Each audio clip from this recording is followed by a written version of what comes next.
Tere, mina olen Evelin. Tere, mina olen Mikk. Ja me oleme siin selleks, et avada Linnateatri uus hooaeg. Just, ehkki etendusi mängime me juba rohkem kui kuu aega augustist alates. Ja, september on käes, lapsed on üle poole aasta tagasi kooli läinud ja meie oleme jälle laval. Nii et täna vaatame, mida uut Linnateatrist sügisel oodata on. Tutvustame sügisel esietenduvaid uuslavastusi ja püüame selgeks teha, mis seis selle remondi ja kolimisega siis täpselt on. Ja vaatame jooksvalt, millest me veel räägime. Jooksvalt, ja. Esimene esietendus on juba õige pea. 3. oktoobril esietendub Anton Tšehhovi Onu Vanja või tähendab meie teatris lihtsalt Vanja. Lihtsalt Vanja. Vanja. Tere, Kristiin. Tere, Simo. Tere. Kristiin ja Simo on meie uued kolleegid sellest hooajast Linnateatris. Just, ehkki Linnateatri lavadel on nad juba käinud näiteks Väikese printsiga. Jah, aga nüüd on neil esimesed proovid koosseisuliste näitlejatena, nii et kuidas on? Kas on teistmoodi teha proove? Kuidas proovid lähevad? Teistmoodi kui tudengitena, ma mõtlen. No ikka on siuke kerge nagu professionaalsuse närv on sees. Minul küll vähemalt on. Ja noh, enne sai pugeda ikkagi natuke selle taha, et sa oled tudeng ja kui midagi täitsa pekkile ma õpin veel, aga nüüd enam seda ei saa teha. Aga kas vanemad kolleegid on toetavad? Ja, täiega. See on ka üks asi, mis on teistmoodi, et vanemad kolleegid nagu aitavad täiega, et nende pealt saab väga palju õppida. No vahepeal proovis ikka just õppida, et jääd vaatama niimoodi. Aga see materjal, millega te tegelete, on Tšehhovi Onu Vanja. Teie lavastuse pealkiri on lihtsalt Vanja. Millest see tuleneb? Noh, ma ei tea, ma vist ei mängi Onu Vanjat veel välja, et ma nagu teeme pool, et ma mängin lihtsalt Vanjat. Ma ütleksin, et selle habemega oled sa suurepärane Onu Vanja. No Vanja muidu on 40 midagi, Tšehhovi Vanja siis, aga Maara tahtis, et me mängiksime oma vanuseid. Sest et mina siis mängin Sonjat, kes on Vanja õe tütar. Aga noh, meie vanuse vahe ei ole nii suur, et võtaks seda onu mõõtu välja veel. Teie lavastaja Maara Kimele ei ole eestlane. Kas see on teie esimene rahvusvaheline koostöö? Ja, minul on küll. Jah, vist on küll. Me natuke jõudsime Pepeljaeviga ka teha, aga meid on välja, nii et see tervikuna on vist esimene protsess selline küll, jah. Kuidas see välja näeb? Mis keelest omavahel suhtlete? Kas teil on abiks tõlk? Kuidas te prooviprotsess üldse välja näeb võrreldes nii-öelda tavalise protsessiga? No Maara, kuna ta on juba üle 70, siis ta ei räägi ise inglise keelt. Vene keelt väga hästi, aga vene keelt ei valda jälle meie. Ja siis proovis on Renate Keerd, kes tõlgib meile. Nii et Maara räägib läti keeles kogu aeg ja Renate tõlgib. Aga noh, kuna me Renatega oleme tööd teinud, siis see kuidagi on väga sujuvalt läinud, et Renate on nii oma inimene. No väga tore, siis jõudu proovideks. Teil ei ole esietenduseni veel eriti aega jäänudki. Jah, aitäh. Olge siis tublid, mitte onud ega tädid, vaid lihtsalt inimesed. Nii, aga meie lähme edasi. Sügisel on meie järgmine esietendus pärast Vanjat. Mis asi? Nad tulid keskööl. Lavastab Diana Leesalu ja peaosas on Priit Pius. Ja, see on tõesti Priit. Mina ei tundnud teda ära sellelt pildilt. Näeb kuidagi vana välja, mõtleks. Ja ta kehastab selles lavastuses advokaati, kes hakkab Hitlerile vastu. Aga see esietendus tuleb nüüd välja Salmes. Just, Salme kultuurikeskuses. Lähme Salme.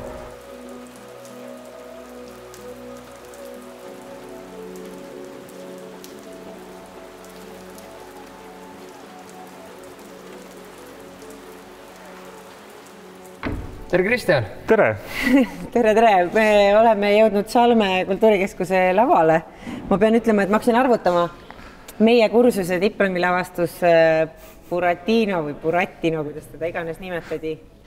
Esietendus siin 20 aastat tagasi. Meil need seinad on kõik tuttavad ja nurgad. No ma arvan, et selles mõttes seinad jäävad enam-vähem samaks, aga väga palju saab muutuma selles saalis ja saab muutuma sel hetkel, kui me siia hakkame kolima. Ehk siis me kolime nagu ühte suurt kodu ümber ja siis me alustame võimalikult varakult. Juba 22. septembril hakkame vaikselt juba siiapoole sättima oma tehnilisi üksuseid ja hakkame siin lava ehitama, hakkame proove tegema. Aga 24. oktoober siis me mängime esimese etenduse siin uuel Salme kultuurikeskuse laval suures saalis. Lisaks sellele me hakkame ka vaikselt seadistama oma Blackboxe üleval, kuhu me pärastpoole läheme ja lõplikult peaksime me siia majja kolima siis uuest aastast ehk siis 2021 saab olema see Linnateatri ajutine kodu kuskil 2,5 aastaks. See tähendab, et praegusel hetkel siis see sügis saab olema niimoodi, et me oleme kodus nii siin kui Laial tänaval.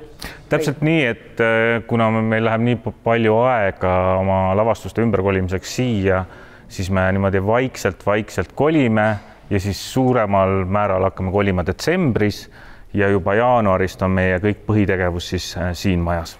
Aga ühel hetkel on Laia tänava Linnateater, nii nagu meie seda praegu teame, tühi. Ühel hetkel ta on tühi ja ühel hetkel on seal tornkraana üleval, ühel hetkel seal lammutatakse ja ühel hetkel seal avatakse imepärane uus vana teatrikompleks. Mis sinna Laiale tänavale siis alles jääb? Kas, ma mõtlen publiku jaoks, kas see tähendab, et seal on nüüd suur saal ja väikest saali enam ei ole? Või on... See on nagu, mis on suur saal, et ka Salme kultuurikeskuses me mängime küll suures saalis, aga see suur saal ei ole selline, nagu tavaliselt inimeste jaoks on olnud, et meil on circa 300+ kohta siin. Me oleme publikule lähemal. Samamoodi ka uuel Põrgulaval on meil 350 kohta ja me oleme endiselt üritame publikule hästi lähedal olla. Ehk siis tegelikult Laial tänaval jäävad kõik need põhiväärtused jäävad samaks. Ajaloolised ilusad hooned, ilusad interjöörid, mõnusad, hubased, väikesed saalid. Väikesaal, taevalava. Väikesaal jääb samaks, taevalava jääb samaks, stuudiosaal jääb samaks. Lisandub üks Blackbox alla, maa alla ja suur Põrgulava maa alla ja jääb ka lavaauk, mis ei ole küll auk, vaid on lavahoov. Ja meie unistustes me selle uue teatrimaja Laial tänaval avame siis 2020 2024 ja 2,5 aastat on planeeritud ehituse jaoks Laial tänaval. Aga siin majas siis see on suur lava ja siis on väike lava. Jah, väike lava, kus meil on 2 Blackboxi kõrvuti, kus siis ühes tehakse proovi ja teises mängitakse õhtul etendusi. Aga lähme sinna. Nii, kus me nüüd oleme ja mida tehakse? Me oleme praegu siin ülemises väikeses saalis, ehk siis kaks saali kõrvuti, A ja U saal meil, kus siis praktiliselt iga õhtu saab ühes kas A või U saalis siis nautida ühte etendust. Me kolime kõigi oma väiksemate saalide repertuaari siia ülesse ja täpselt 3 kuu pärast teisi etendub siin Evelini ka lavastus, nii et me seisame täpselt sellest kohast, kus siis esimest korda siin saalis peaks näitleja lavale minema. Oota, kui mul on veel küsimus, miks A ja U, miks A ja B ei ole? A ja U sellepärast, et üks saal on ustega saal ja teine on aketega saal, nii on lihtsam meelde jätta oma maja inimestel. Aga publikule vahet ei ole, sest publik tuleb nagu nii ühest uksest sisse ja tema teekonnas ei muutu midagi. Et meil on siin täpselt 112 kohta ja päris huvitavad ruumid on minu arvates. Aga mis Laiast astus siis? Mida on tehtud meie tulekuks kogu maja peal? Meie tulekuks on siis renoveeritud tagumised ruumid, näitlejate garderoobid, siis tehniliste töötajate ruumid ja siis peaasjalikult tegelikult suure saaliga ja siis selle väikese saaliga siin. Ja peaasjalikult just väikese saaliga, et kui me praegu vaatame, et siin paigaldatakse kaableid ja trusse, eks ju, siis see on tehniliselt, ma arvan, üks parimaid Blackbox tüüpi saale Tallinna linnas. Aga ühed proovid siin juba käivad. Jah. Ma saan aru. Diana teeb kuskil siin majas proove? Jah, lähme vaatame. Hästi.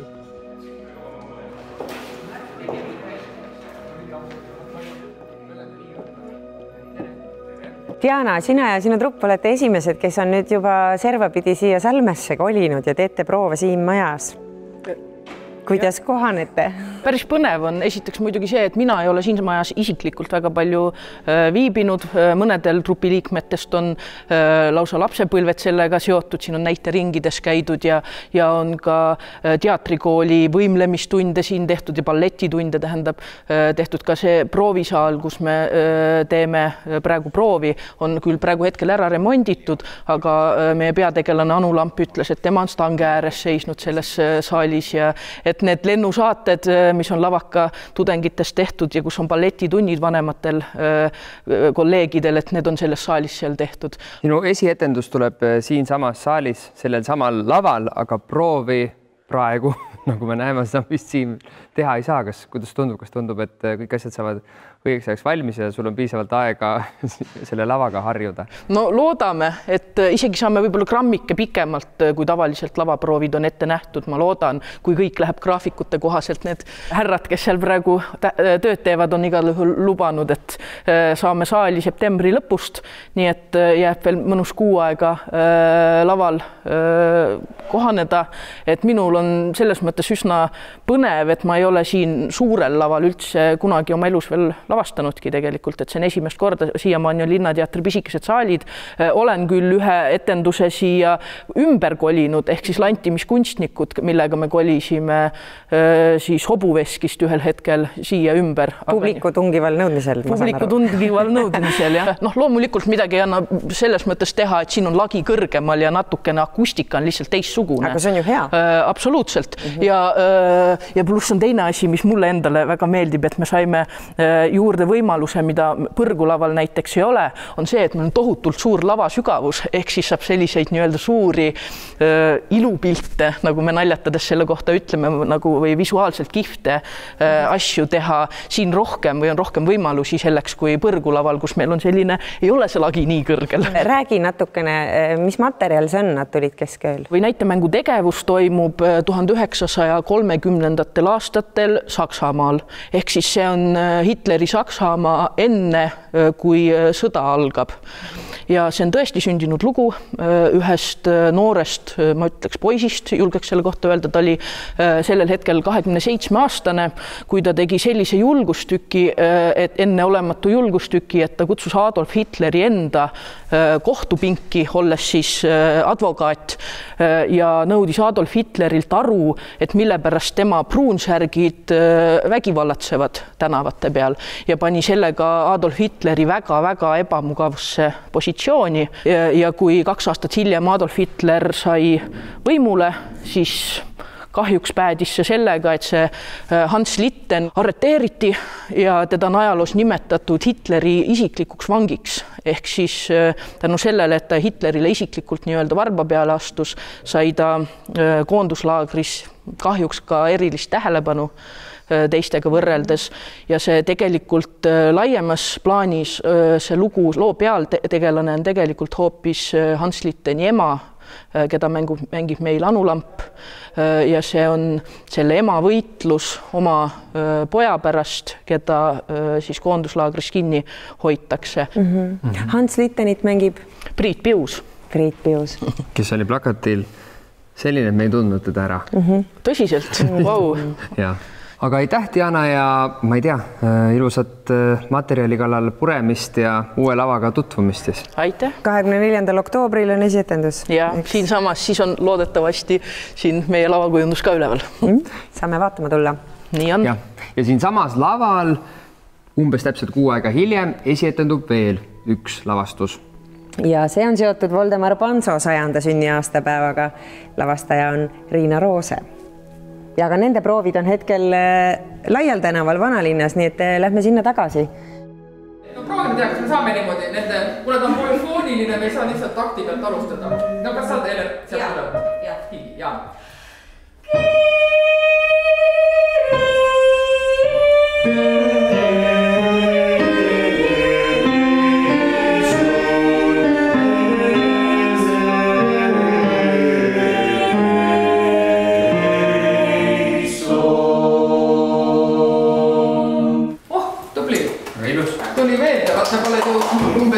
Maikuus saate või juuni. Väga keeruline. No, väga keeruline, aga tema võlu on see, et tal on nii raudne loogika tegelikult iga see polyfoonia, et siin ei ole mingit juhuslikku nooti. See on niisugusele süsteemile allutatud ja ta on, et Palestriina on ikkagi kõigi aegade kõige suurem range polyfoonia esindaja.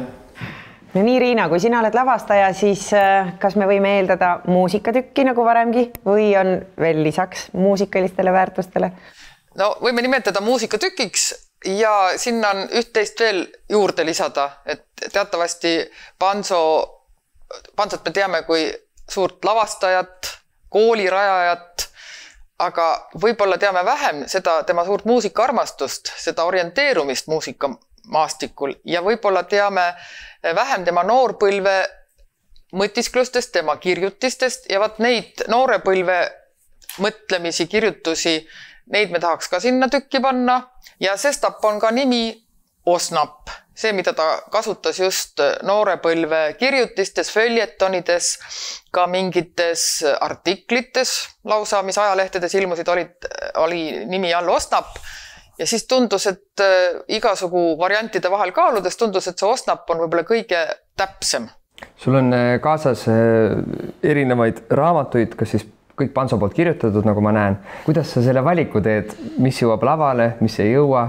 Väga palju järjehoidjad on vahel. Muidugi mul on abilisi, see ei ole nii, et mina nüüd üksi siin otsustan, et terve trupp on abilised, siis on mõni asi on veel lahtine, siis on meil abiks Anu Lamp ja nendes raamatutes orienteerumiseks on alati kõigi abi vaja, et kui need kõik nüüd läbi lugeda, siis üks asi, millest ma aru sain, et ei ole mõtet kogu aeg alla kriipsutada, sest muidu ma lihtsalt kriipsutan terve raamatu alla ja kõik on neid paberilibakaid täis, et need on nii mõttetihedad, siin on nii palju aegumatut, siin on nii palju tänasesse ulatuvat.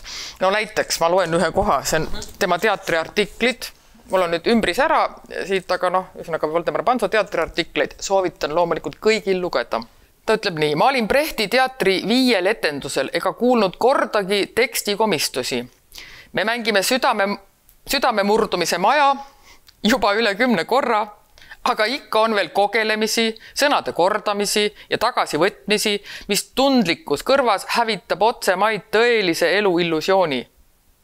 Mõni püüab seda seletada kevadväsimusega. Kas arst tohib kevadväsimusega läbi lõigata vale närvi? No näiteks, see oli üks niisugune näide, nendest pärlitest kubiseb. Teie esietendus on Salme kultuurikeskuses, Panso isegi on seal lavastanud, nii et see moodustab ka omamoodi sellise terviku. Mingis mõttes just kui ring saab täis, et kui ta seal alustas ja seda on muidugi tore lugeda siit sealt, kus ta ütleb, et kohe peaks minema maja ehituseks ja kuidas kõik on, et tuleb jälle, et ei ole midagi uut päike. Eluaegne maja ootamine on siin olnud siin majas vähemalt. Just. Panso 100. sünni aastapäev ei ole ju oluline mitte ainult meie teatrile, vaid kogu Eesti teatrile ja koolile. Ja kultuurile. Et see hõlmab tervet seda nädalat, kus ka siis Osnap esietendub. Selle nädalal on kõik võimalikke sündmuseid veel. Oskad sa mõned välja tuua? Postmarki esitlus, mis on suur asi, siis on teatrihariduskonverents, sest ikkagi ma ise arvan ka, et kõikide nende suurte tegude juures, mis Panso tegi, on kõige tähtsam, et ta rajas kooli ja koolkonna.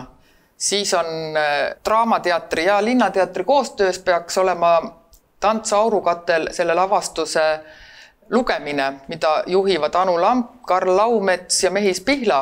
Siis on üliõpilased muidugi tulevad esietendusega, lagedale on Tabamata ime, mida ju ka Panso lavastas, siis on meie esietendus ja vist nüüd said kõik asjad üles loetud. Võib-olla kindlasti võib midagi veel olla, mida lihtsalt praegu esimese hooga ei tule pähe. Igatahes on peaaegu, muidugi Merle Karusoo raamat, seda ootame põnevusega. Nii et tuleb üks korralik juubelinädal. Ja suur aitäh sulle, Riina, ja jõudu siis sulle ja kõikidele su abilistele ja trupile. Aga üks uus avastus tuleb meil sel sügisel veel. Just, selle pealkiri on Õed ja seal mängid ka sina. Nii et oleks aeg teha intervjuu sinu ja Külliga. Tere, Külli! Tere, Mikk! Ja tere, Evelin! Tere, Mikk! Tere! Teil esietendub 8. detsembril Salme kultuurikeskuses lavastus pealkirjaga Õed, mille on kirjutanud ja ka lavastab selline mees, ja ma ei võib-olla ütle Pascal Rambert. Rääkige, mis tükiga üldse on tegemist? Kust me hakkame? No me peaks hakkama sellest pihta, et see lavastus pidi olema osa käesoleva aasta Talve Unenäo festivalist. Meil on nüüd koroona ümberringi, see tähendab, et Talve Unenäo festival sellel aastal lükkub aasta võrra edasi. Et ei ole eriti mõistlik, et erinevad Prantsuse teater oma erinevate lavastustega siia tuleb.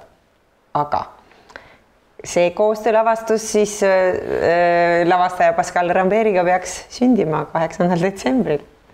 ja ma saan aru, et see ei ole tema, ta on ise selle kirjutanud, aga see ei ole ka tema esimene lavastus selle materjaliga, vaid juba... Ma täpselt seda numbrit vist ei tea, aga tal on kombeks niimoodi, et ta kirjutab näitemängu. See näitemäng on minu meelest kirjutatud 2018 ja siis ta üle maailma käib oma näitemängu lavastamas. Isiklikult lavastab kõiki oma näitemängu. Neid näitemänge on tal rohkem. Tegelikult on ta päris kuulus ja tunnustatud prantsuse lavastaja, koreograaf ja kirjanik, näitekirjanik. See prooviperiood erineb siis vägagi võrreldes tavapärase proovisituatsiooniga. See käib nii-öelda jupiti. Et meil on olnud pärast jaanipäeva oli 2 väga pikka proovipäeva ja siis meid ootab oktoobri sees. Tundub, et mingisugused proovipäevad video teel. Zoomis teeme proovi. Kas see on teile mõlemale esmakordne kogemus teha Zoomis proovi? Minule ju mitte tegelikult. Just, et kui ma tegin suvel inimese häält, siis Kristjan Suitsuga me tegime ikkagi üle poole proovidest. Ma ütleks, me tegime mitte küll Zoomis konkreetselt, aga jah, video vahendusel.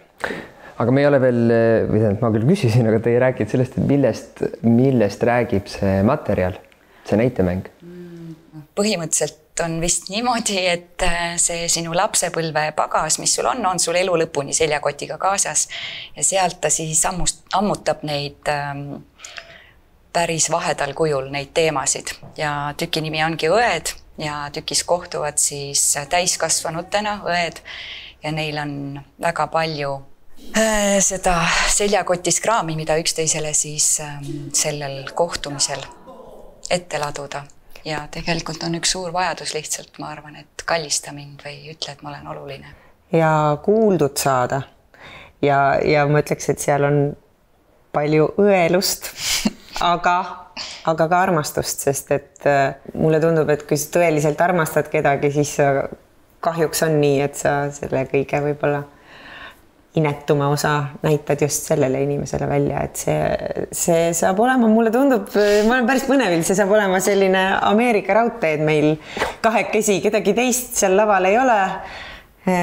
Mina ja Külli. Peame ellu jääma, jah.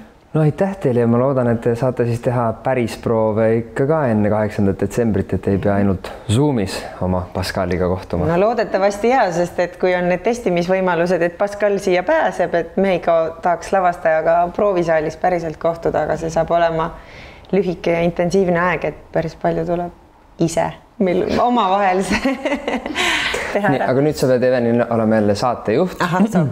Ja sina pead olema lihtsalt näitleja ja vaikima.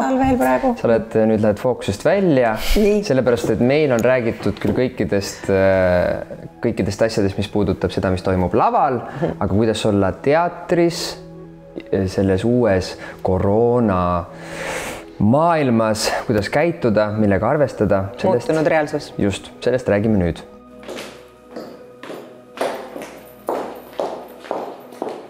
Tere, Meeri! Tervist! Tervist!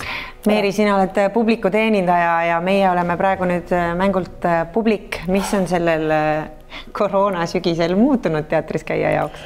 No muutunud on see, et haigena kindlasti ei tasu tulla teatrisse. Me oleme ukse peal valmis, kontrollime temperatuure ja kui temperatuur on üle 37,5, siis saali ei lasta. Kas saab praegu nüüd kontrollida? Kraadiks miku ära. Kraadiks. Ma tunnen ennast suurepäraselt jooksnud, ma ei ole. Maganud olen vähe. Nii, väga hea, terve poiss. On jah? Väga hea. Lihtsalt ei pea ootama 10 minutit. Ja, aga tasuks siiski varem tulla kohale teatrisse, et kui tekib siin ummik, siis see võib ikkagi aega võtta, et mitte joosta viimasel minutil. Aha. Ja millega veel peaks üldse arvestama? Mis on sellised põhilised teatrikülastaja jaoks olulised muudatused? Kui peaks tulema muudatusi riiklikus siis reeglite osas, siis sel juhul teatril on õigus teha muudatusi mängukavas, muuta istekohti. Aga muidu, kui te tervena tulete kohale, kraadime ära, oleme veendunud, et olete terve, siis ega muud ei olegi, kui desinfitseerida käsi, hoida distantsi ja ka võimaluse korral täita siis ankeet oma kontaktandmete ja istekohanumbriga. See on siis vabatahtlik? See on vabatahtlik, jah. Aga selle abil on meil võimalik siis teiega kontakteeruda, kui peaks selguma, et saalis on viibinud viirusekandja.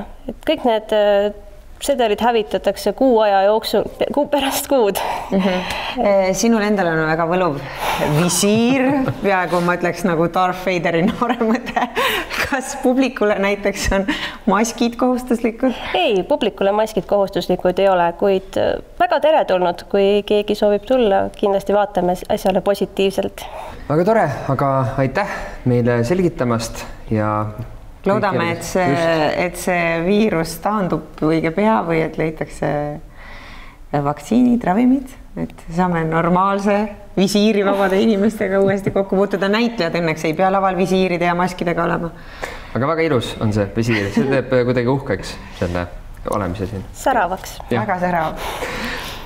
Nüüd on meil... Tõmbame otsad kokku kuidagi maadi. Tõmbame otsad kokku ja teeme väikese kokkuvõtte. Aga teeme seda näiteks lavaaugus.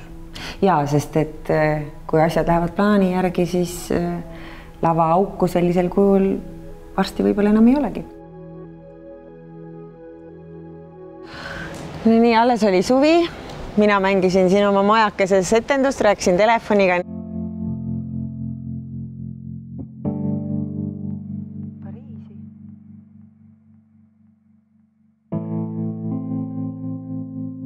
Ja nüüd tibab juba vihma, septembri vihma.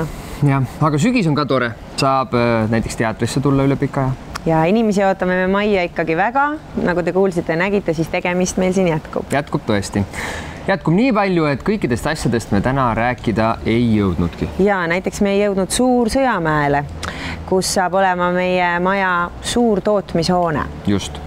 Ja see tootmishoone saab olema üks Baltikumi suurimaid ja kaasaegsemaid või oli isegi Skandinaavia suurimaid. Igatahes lahedam kui Draamateatri oma. Ja seal on meie töökojad, dekoratsioonilaod ja rekvisiidilaod. Aga lisaks tavapärasele etendustegevusele jätkub meil majas siin huvitavaid üritusi veelgi. Just näiteks 17. oktoobril toimub meil siin samas laial tänaval filmiõhtu, kinoõhtu Südamering. Südamering on kommuuni elust rääkiv dokfilm.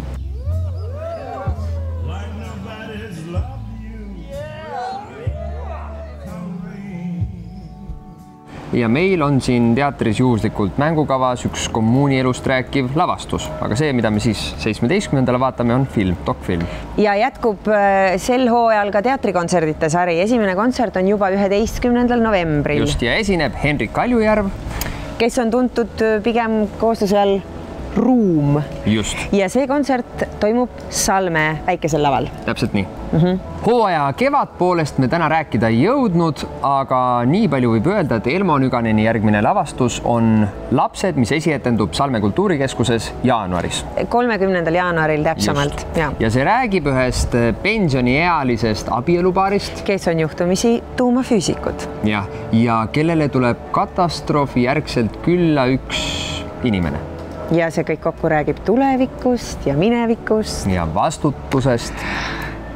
Endiselt on võimalik osasid Linnateatri lavastusi vaadata veebis, võrgus. Just.